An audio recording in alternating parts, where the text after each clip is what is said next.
غزوہ احد کے موقع پر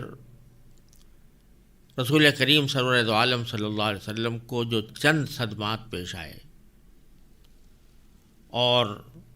ان صدمات کی وجہ متعدد صحابہ کرام کی کچھ لغزشیں اور غلطیاں بھی تھیں، لیکن رسول کریم سرور دو عالم صلی اللہ علیہ وسلم نے ان صحابہ کرام کو جن سے یہ غلطیاں سرزد ہوئی تھیں کوئی سختی کا معاملہ ان کے ساتھ نہیں فرمایا، کوئی ایسی سرزنش نہیں کی کہ جو سختی کی تعریف میں آتی ہو، بلکہ ان کو تسلی دینے کا ہی رویہ اختیار فرمایا۔ تو اگلی آیات میں اللہ تبارک و تعالیٰ نے نہ صرف یہ کہ نبی کریم سرورۃ عالم صلی اللہ علیہ وسلم کی اس طرز عمل اور اس رویے کی تعریف فرمائی ہے، بلکہ آگے بھی یہ مشورہ دیا ہے کہ وہ اسی طرز عمل اور اسی رویے کو جاری رکھیں اور اس کو جاری رکھتے ہوئے اپنے ساتھیوں اور صحابہ کرام کے ساتھ کس طرح کا معاملہ فرمائیں۔ چنانچہ اگلی آیت میں اسی کا بیان ہے۔ اعوذ باللہ من الشیطان الرجیم فبما رحمت من اللہ لنت لهم ولو كنت فظا غلیظ القلب لانفضوا من حولك فاعف عنهم واستغفر لهم وشاورهم في الأمر فإذا عزمت فتوكل على الله ان اللہ یحب المتوکلین۔ آیت کا ترجمہ یہ ہے کہ ان واقعات کے بعد اللہ کی رحمت ہی تھی جس کی بنا پر اے پیغمبر تم نے ان لوگوں سے نرمی کا برتاؤ کیا۔ اگر تم سخت مزاج اور سخت دل ہوتے تو یہ تمہارے آس پاس سے ہٹ کر تتر بتر ہو جاتے ہیں، لہذا ان کو معاف کر دو، ان کے لیے مغفرت کی دعا کرو اور ان سے معاملات میں مشورہ لیتے رہو۔ پھر جب تم رائے پختہ کر کے کسی بات کا عزم کر لو تو اللہ پر بھروسہ کرو، اللہ یقیناً توکل کرنے والوں سے محبت کرتا ہے۔ تو سب سے پہلے جملے میں تو نبی کریم سرور دو عالم صلی اللہ علیہ وسلم کی نرم خوئی کی تعریف فرمائی گئی ہے کہ فبما رحمت من اللہ لنت لهم۔ فا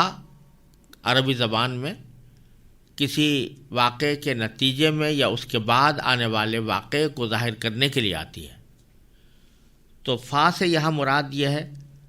کہ جو واقعات احد میں پیش آئے ان واقعات کے بعد، ان کے باوجود یہ اللہ تعالیٰ کی رحمت تھی کہ تم ان کے ساتھ نرمی کا برتاؤ کرتے رہے، اور یہ ان الفاظ میں اس طرف بھی اشارہ فرما دیا کہ یہ نرمی کا برتاؤ جو سرکار دو عالم صلی اللہ علیہ وسلم نے صحابہ کرام کے ساتھ کیا یہ اللہ تعالیٰ کی رحمت کے نتیجے میں کیا۔ اور کسی بھی شخص کو اگر دنیا میں چاہے وہ نبی ہو یا غیر نبی ہو کوئی اچھا معاملہ کرتا ہے تو وہ اس کا کوئی ذاتی کمال نہیں ہوتا، بلکہ اللہ جل جلالہ کی رحمت کے نتیجے میں وہ اس اچھائی کی طرف آتا ہے، تو اس کی طرف بھی اشارہ فرما دیا۔ پھر آگے اللہ تبارک و تعالیٰ نے یہ فرمایا کہ وَلَوْ كُنْتَ فَظًّا، اگر تم سخت مزاج ہوتے، غلیظ القلب اور سخت دل ہوتے تو لَانْفَضُّوا مِنْ حَوْلِكَ، تو یہ لوگ تمہارے آس پاس سے ہٹ کر تتر بتر ہو جاتے۔ یعنی اس نرم خوئی کا ایک فائدہ یہ ظاہر فرمایا کہ یہ نرم خوئی، خوش اخلاقی اگر آپ کے اندر نہ ہوتی تو مخلوق کی اصلاح کا جو کام ہم نے آپ کے سپرد کیا ہے وہ حسب منشا انجام نہ پاتا، لوگ آپ کے ذریعے اپنی اصلاح کا فائدہ حاصل کرنے کے بجائے آپ کے پاس سے بھاگ جاتے۔ اور اسی سے یہ بات معلوم ہوئی کہ ارشاد و اصلاح اور تبلیغ کے کیا آداب ہیں۔ جو شخص لوگوں کی اصلاح اور اللہ تعالیٰ کی طرف دعوت دینے کے کام کے لیے کھڑا ہو تو اس کے لیے ضروری ہے کہ یہ صفات اپنے اندر پیدا کرے، کیونکہ جب اللہ تبارک و تعالیٰ کے محبوب رسول صلی اللہ علیہ وسلم کی سختی برداشت نہیں ہو سکتی تو پھر کس کی مجال ہے کہ وہ تشدد اور بدخلقی کا معاملہ کر کے اللہ کے مخلوق کو اپنے گرد جمع کرے اور ان کی اصلاح کا فریضہ انجام دے۔ جب سرکار دو عالم صلی اللہ علیہ وسلم جو معصوم ذات ہے اور آپ سے بڑھ کر کوئی افضل اس کائنات میں ہو نہیں سکتا، اس کا یہ معاملہ ہے کہ اللہ تعالیٰ فرماتے ہیں اگر آپ کج خلقی کا معاملہ کرتے تو لوگ ادھر ادھر ہو جاتے، تو پھر عام آدمی کیسے اس بات کا تصور کر سکتا ہے کہ وہ لوگوں کے ساتھ سختی کا معاملہ بھی کرے اور پھر ان کی اصلاح کی توقع بھی رکھے۔ اس کے بعد فرمایا فاعف عنہم، یعنی ان سے جو غلطی ہو گئی ہے اس کو آپ معاف فرما دیں۔ اس سے بھی یہ معلوم ہوا کہ جو آدمی دوسروں کی اصلاح کے لیے کھڑا ہو تو اس کے لیے یہ بھی ضروری ہے کہ عام لوگوں کی غلطیوں کا بدلہ نہ لیا کرے، بلکہ عفو و درگزر سے کام لے، معافی سے کام لے، برا کہنے والوں پر مشتعل نہ ہو اور ایذا دینے والوں سے نرمی کا معاملہ کرے۔ پھر فرمایا واستغفر لہم، یعنی صرف اتنا ہی نہیں کہ آپ ان کو معاف کر دیں بلکہ ان کے لیے اللہ تبارک و تعالیٰ سے بھی مغفرت طلب کریں، جس میں یہ ہدایت ہے کہ صرف یہی نہیں ہے کہ خود آپ ان کی تکلیف پہنچانے پر صبر کریں بلکہ دل سے ان کی خیر خواہی نہ چھوڑیں، اور چونکہ سب سے بڑی خیر خواہی یہ ہے کہ ان کی آخرت درست ہو، اس لیے اللہ تعالیٰ کے عذاب سے ان کو بچانے کے لیے ان کے لیے بخشش کی دعا مانگیں۔ اور پھر اس کے بعد اور آگے بڑھ کر یہ فرمایا وشاورہم فی الامر، اور اپنے معاملات میں ان سے مشورہ لیا کریں۔ یہ خاص طور پر غزوہ احد کے سیاق میں اس ہدایت کا ذکر کرنے کا ایک منشا یہ ہے کہ رسول کریم سرور دو عالم صلی اللہ علیہ وسلم نے غزوہ احد کے موقع پر صحابہ کرام سے مشورہ لیا تھا کہ آیا دشمن کا مقابلہ شہر بند ہو کر کیا جائے یا باہر نکل کر کیا جائے۔ اس میں رائے اکثریت کی یہ بنی کہ باہر نکل کر مقابلہ کیا جائے۔ رسول کریم صلی اللہ علیہ وسلم نے اس کے مطابق فیصلہ کیا اور باہر نکل کر مقابلہ ہوا، لیکن جو تکلیف مقدر میں پہنچنی تھی وہ پہنچی۔ تو کسی کے دل میں خیال ہو سکتا تھا کہ یہ سارے مسائل اس لیے پیش آئے کہ مشورہ کیا گیا، اور اگر رسول کریم صلی اللہ علیہ وسلم شروع ہی سے کوئی اپنا فیصلہ کر دیتے تو شاید یہ واقعات پیش نہ آتے۔ تو یہ اس غلط فہمی کا ازالہ کر کے فرمایا جا رہا ہے کہ یہ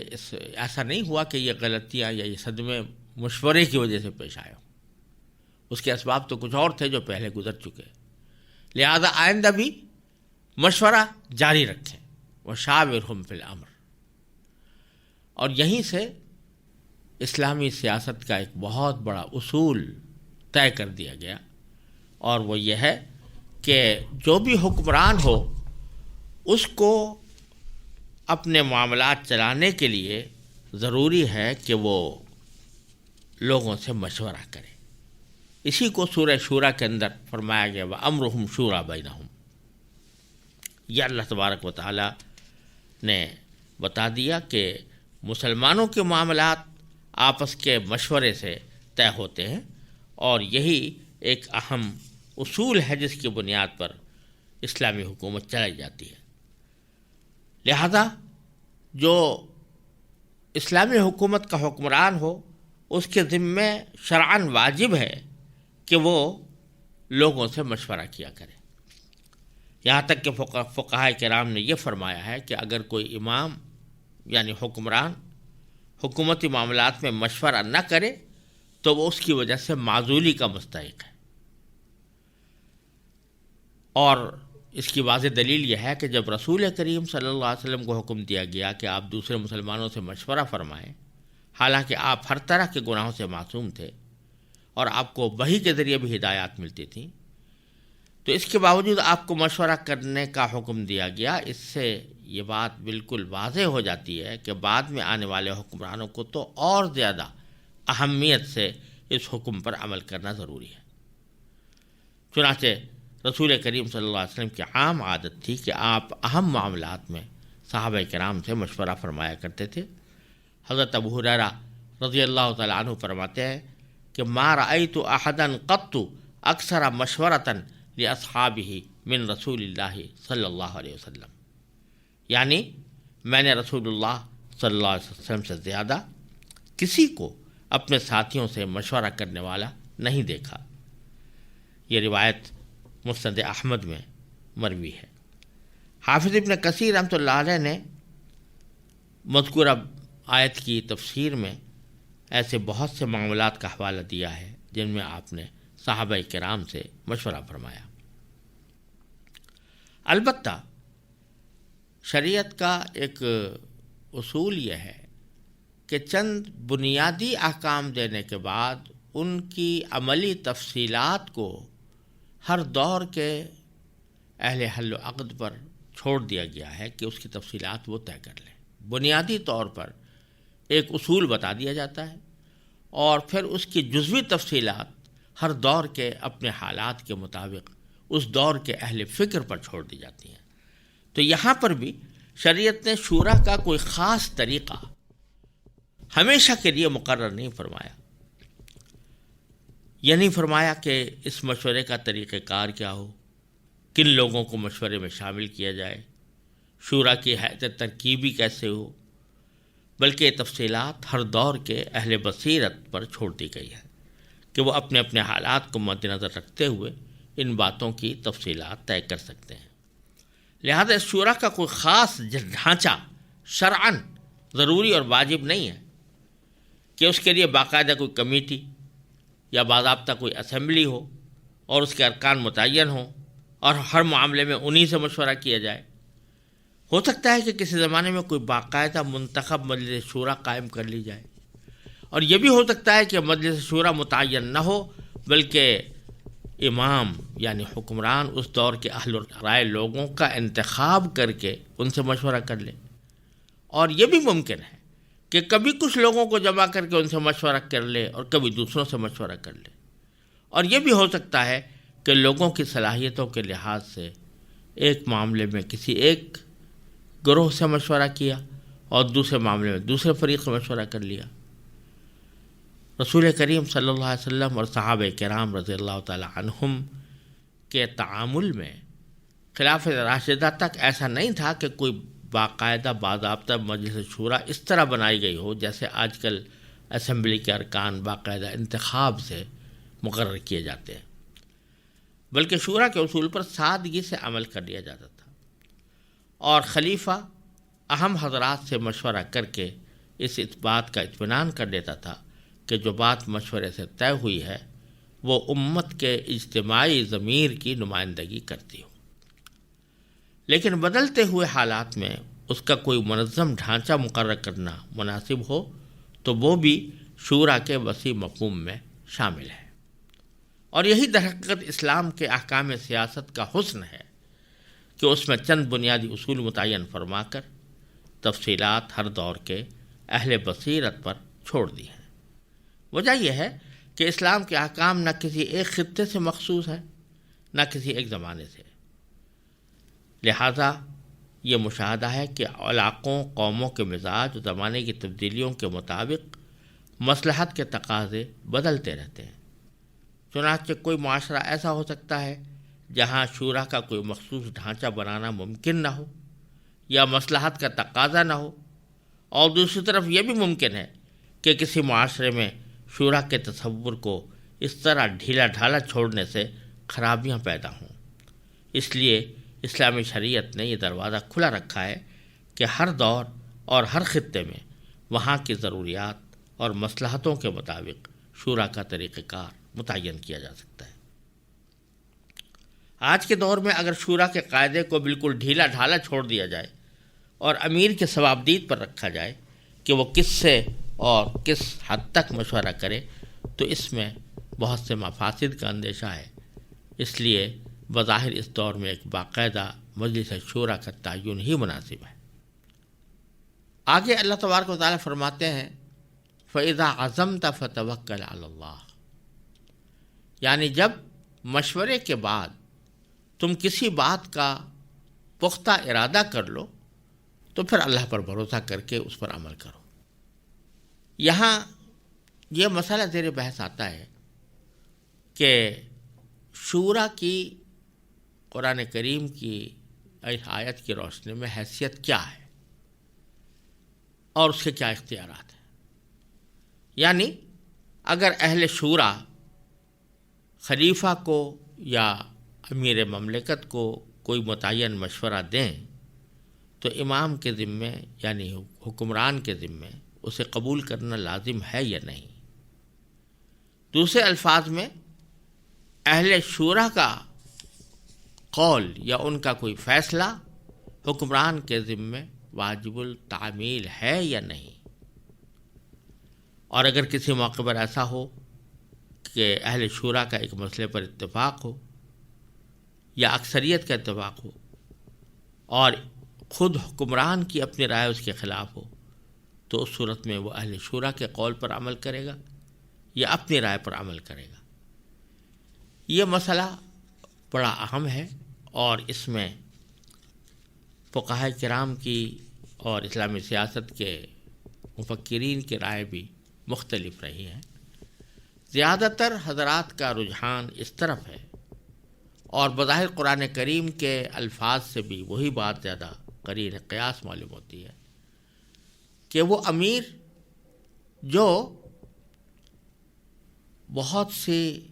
صفات اہلیت کی شرائط پر پورا اترتا ہو، وہ مشورہ کرنے کا تو پابند ہے، یعنی اس کے ذمہ لازم ہے کہ وہ اہل رائے حضرات سے مشورہ کرے۔ اگر مشورہ نہیں کرے گا تو گناہ کا مرتکب ہوگا۔ لیکن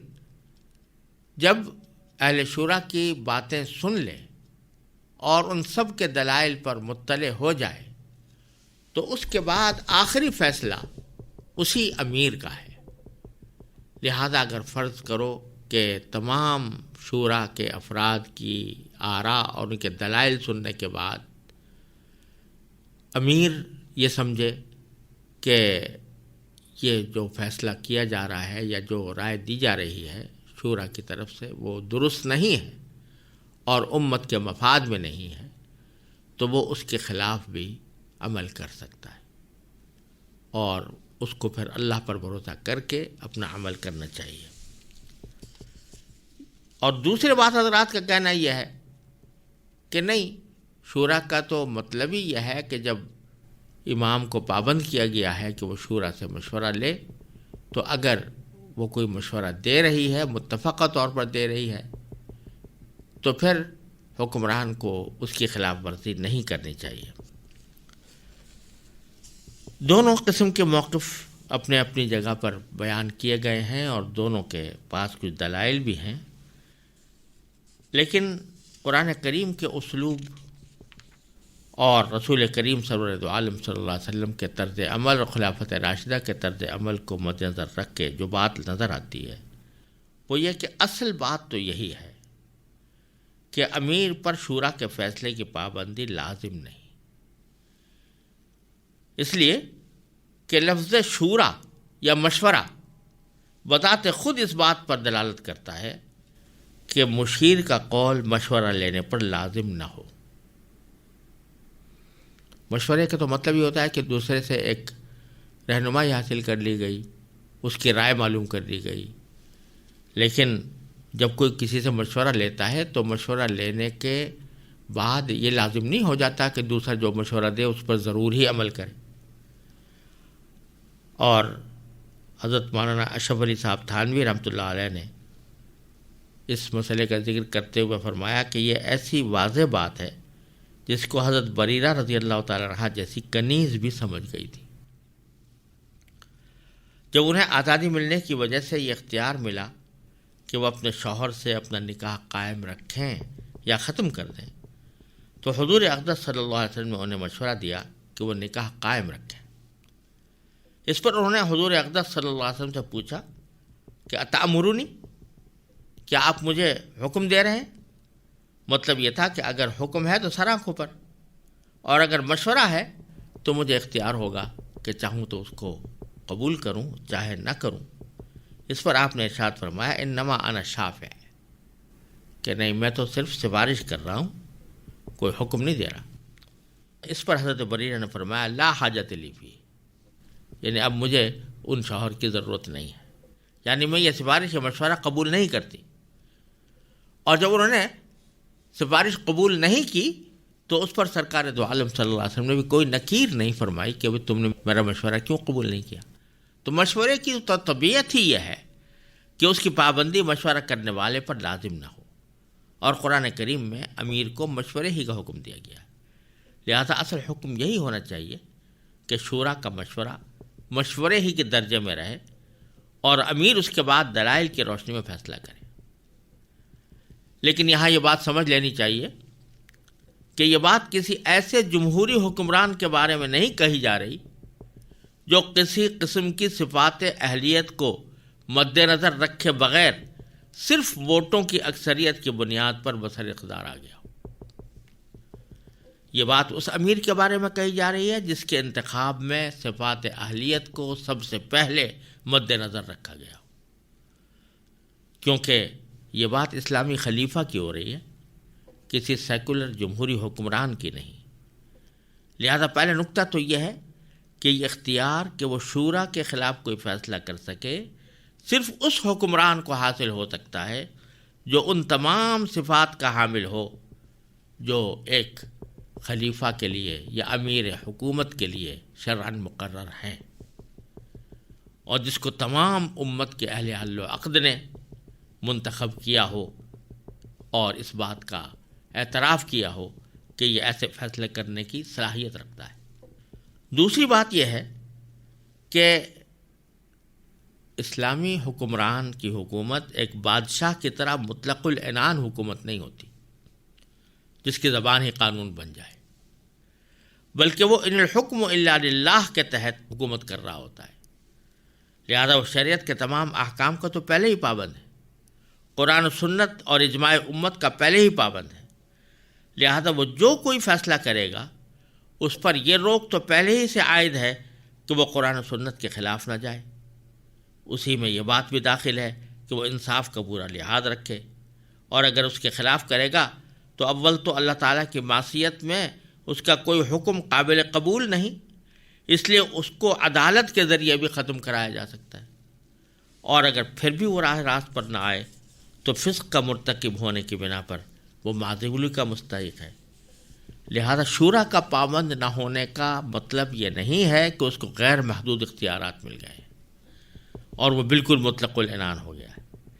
بلکہ وہ پھر بھی قرآن و سنت کے احکام کا پابند ہے، اور اس کے خلاف کام کرے تو اس کے کام کو عدالت میں چیلنج بھی کیا جا سکتا ہے اور وہ معزول بھی ہو سکتا ہے۔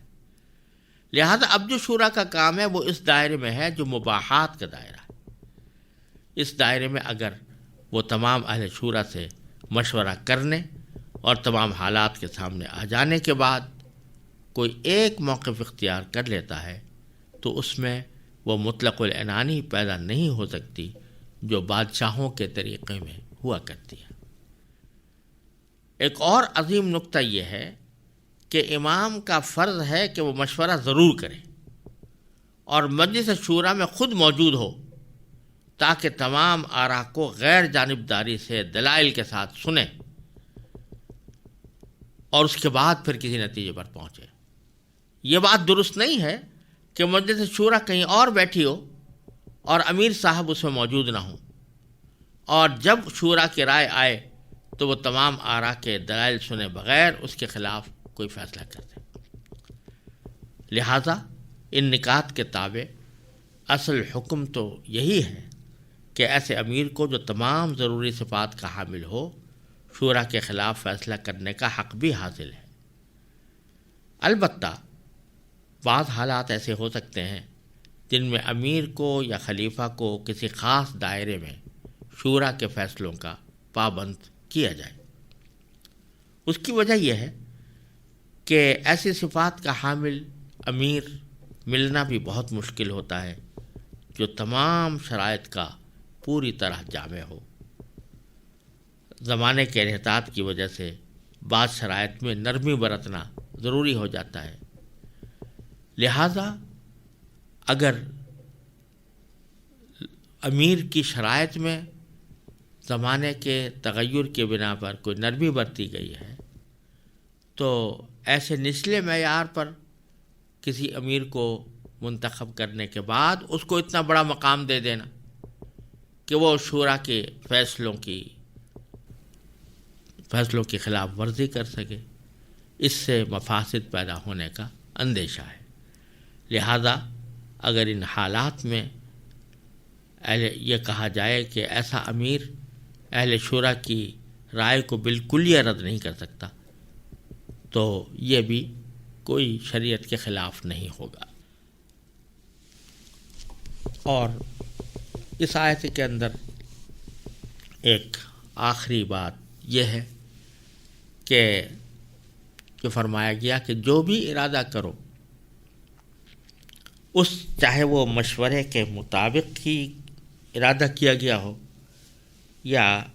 امام اور امیر اپنے رائے سے اس نتیجے پر پہنچا ہو، دونوں صورتوں میں جب عمل کرو تو اللہ پر بھروسہ کرو۔ فتوکل علی اللہ پر بھروسہ کرو۔ یہ عظیم تعلیم دی گئی ہے کہ جتنے اسباب ہیں صحیح منزل تک پہنچنے کے وہ سارے اختیار کرنے کے بعد بالآخر بھروسہ اللہ تعالیٰ پر ہونا چاہیے۔